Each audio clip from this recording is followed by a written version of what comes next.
Hello and welcome to another Tunisian crochet tutorial.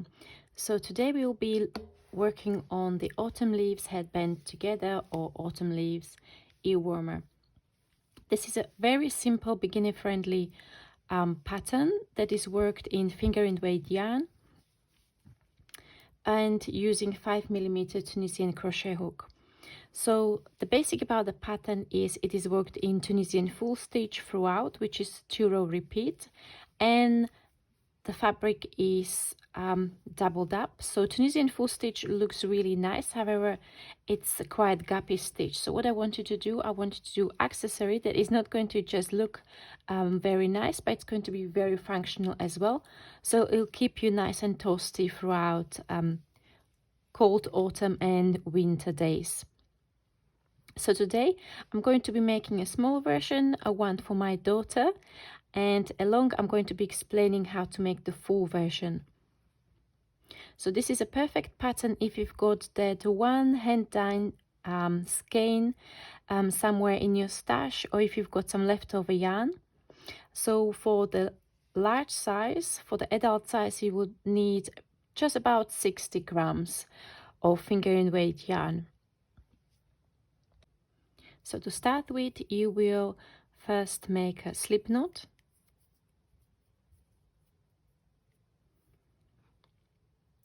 Place the loop on the hook and then chain 50. So to chain, you will yarn over and pull through the loop, yarn over and pull through the loop, and so on. You will keep on working until you have a count of 50. I'm going to make a smaller multiple and I'll see you back for the foundation row. Once you have your multiple ready, you will then turn your chains around and we will be working into the back bumps of your chain stitches. So these are the bumps here. You've got one strand of yarn at the bottom, one at the top, and you'll be working through the strand that is right in the middle and it's slightly raised. So we'll be placing our hook from front to back through the loop, yarn over and pull up a loop. And we will do that through every chain. So you started with 50 chains. At the end of the forward pass of this row, you will have 50 loops on the hook. So as you may know, Tunisian crochet is worked in 2 steps, or what is also known as the forward and return pass. On the forward pass, loops on the hook or stitches, and on the return pass we are working them off the hook. So as you progress through your return pass, the number of loops on the hook will be decreasing, and we will repeat that all the way across through the very last loop as well.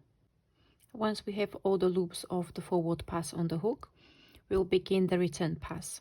So for all the rows in this project, we'll be working a standard return pass, which is yarn over, pull through 1 or chain 1, and then yarn over, pull through 2. I will keep on going, working yarn over, pull through 2 all the way across the row until you have 1 loop left on the hook. For row number 2, which is the first row of your row repeat, we will start with Tunisian full stitch. So Tunisian full stitch is worked into a space between 2 stitches. Now we've got on the right edge, we've got this first loop, which is the first stitch, which is not, it's counted in the overall stitch count for the row, but it is not usually referenced in the pattern. So we will start working the row number 2 between the first and the second set of bars. You've got a vertical bar at the front and there is one at the back as well. So the Tunisian full stitch is worked in between these, yarn over and pull up a loop, and you will keep on going, working into the spaces between the stitches like so all the way across until the last space. So this will be the space between the last vertical bar of the actual stitches and the end stitch or the edge stitch on your left hand side. We will skip the space and work an end stitch. The reason why we skip the very last space is because we started with working into the first space at the beginning, which is technically an increased stitch. So in order to maintain your stitch count and not for the sides to start slanting or leaning in one or the other way, we need to make sure that when we increase at the beginning of the row, we will also decrease at the end row. So we will maintain the number of stitches or the number of loops. So I'm nearing the end now.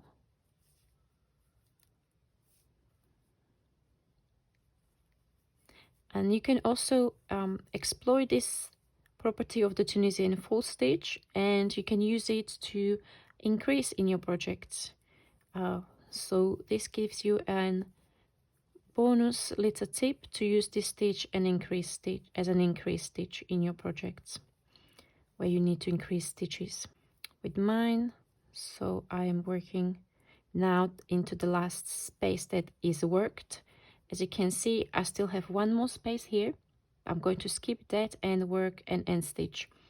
So the end stitch is worked under both strands of the last stitch or the edge of the project, yarn over and pull up a loop. And you guessed it, we are going to continue with standard return pass. So just to recap, standard return pass is worked as yarn over, pull through 1, and then yarn over, pull through 2. And you will keep on going with yarn over, pull through 2 all the way across the row until you have one loop left on the hook. Now we are row number 3, and this is the second row of the pattern repeat.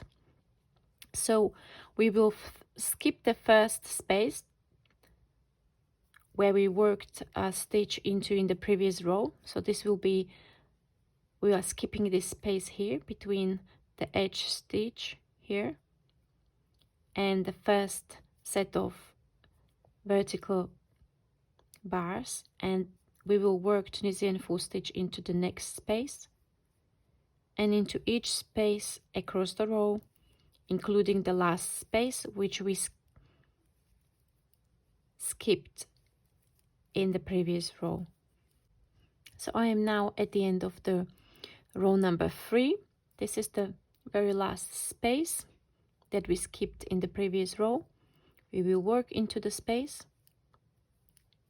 and work an end stitch as well, and standard return pass. And from here, for the next part of the pattern, or for the majority of the pattern, you will then continue repeating rows 2 and 3. So this will be your rows 4 to rows 95. You will repeat rows number 2 and 3. For row number 96, you will repeat row 2 again, and then row number 97 will be your Tunisian full stitch bind off. So I'm going to work a few more rows on my project, and then I'll meet you back for your bind off. Welcome back. So I've got a few more rows done, and I'm going to show you how to bind off. So we are the last row that we were finishing on, which would be the row number 96, is row number 2. So we are going to now work the bind off, and we are going to work it as if we were doing the row number 3.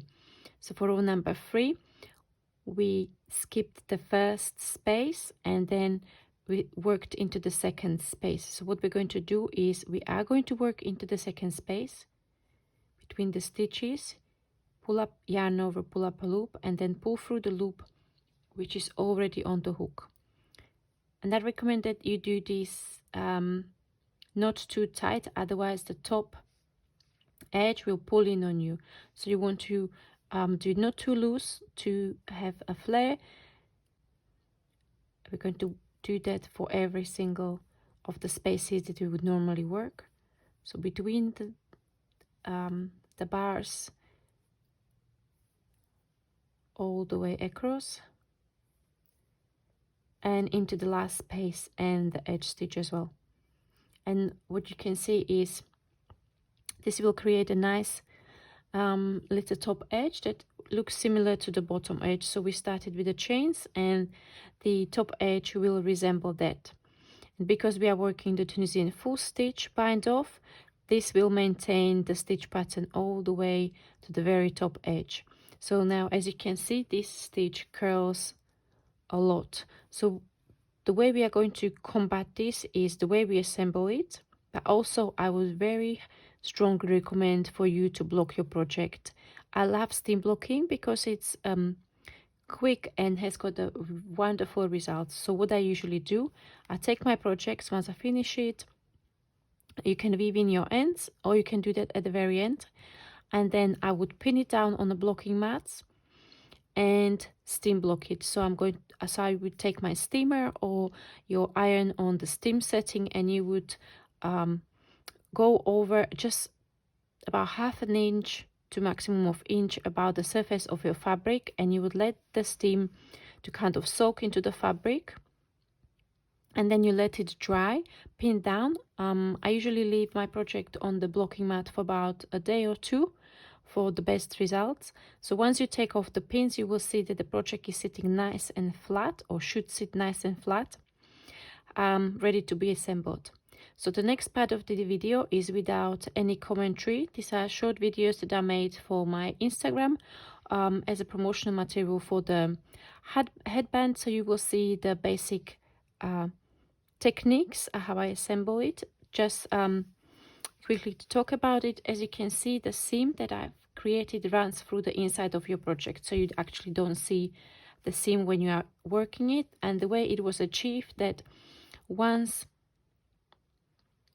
that project was done and blocked, I then folded it in, and I worked the lock-in mattress stitch through these inside loops. Then I pulled it out, so I had kind of a tube of a project, and then so it was like that. And then I folded it in like so. You will see it on the short video, and I seamed it through all those 4 layers, back and forth, back and forth. I did 2 rounds just to secure it in place. Then once you turn it inside out, you are on the right side of the project and the seam is hiding inside. So what I'm going to do is, once I finish the version for my daughter, I will post the instruction for this size. So this will be a small child size. I'm working it to be 8 inches wide. So once you fold it, it will be 4 inches, and it will be about 18 inches circumference. So if you've got a child that is that size, you will have the instructions on the blog. So I hope you find this tutorial helpful. I hope to see you in the next tutorial. Let me know in the comments below what colors are you going to be using for your ear warmer, and if you like, you can tag me on Instagram or on Facebook. I'll see you in the next time. Bye.